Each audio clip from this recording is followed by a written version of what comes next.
Tell us about the British POWs that were at Auschwitz. I don't know exactly how many prisoners there were. It was not a very huge camp of POWs, and they came from all over. There were some British ones, but the newer ones who came into the camp were caught in North Africa, like in Libya and so on.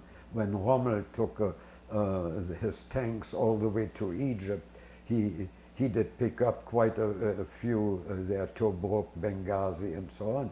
And they were well dressed. They had winter uniforms when they needed them. They were getting Red Cross packages. They might have been actually better off food-wise than the German guards. Their guards were not SS, they were regular army. They were not first class like the Nazis. They were regular army, and so I guess they weren't treated as good as the guards we had. Why did you interact with the British well, POWs? Once in a while I had a contact with them, because when in winter when we worked, sometimes we took a big, like a 55-gallon drum and had holes in it, put some coal in and burned it. So we heated with it sometimes the soil, so we could dig, because if it was frozen we couldn't lay any pipes or so. So we heated with the drum, we would drag it over soil, warm it up, and they came to warm themselves there, because they were in a transportation. They usually were 4 or 5 guys with a big flat car, two-wheel car, and they pushed bringing supplies to one section of the factory and so on. And sometimes a guy would just come and talk to us for one reason or another, but basically they were not supposed to talk to us.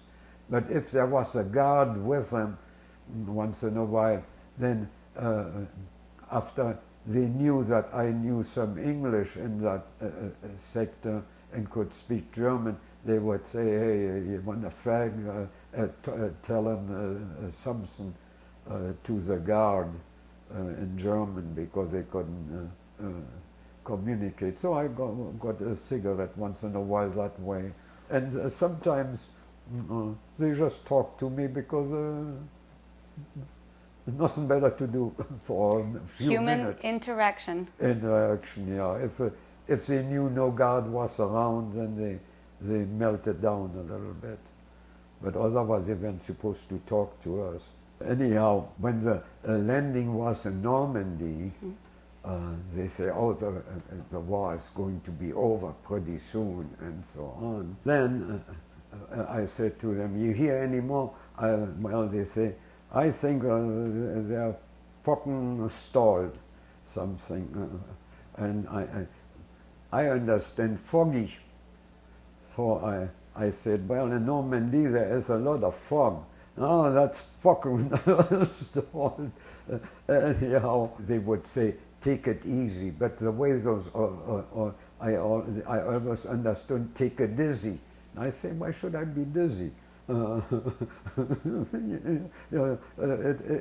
Australian and New Zealanders for me was very hard to understand, but every second was fucking, and I thought always foggy, and I look sunshine, no fog.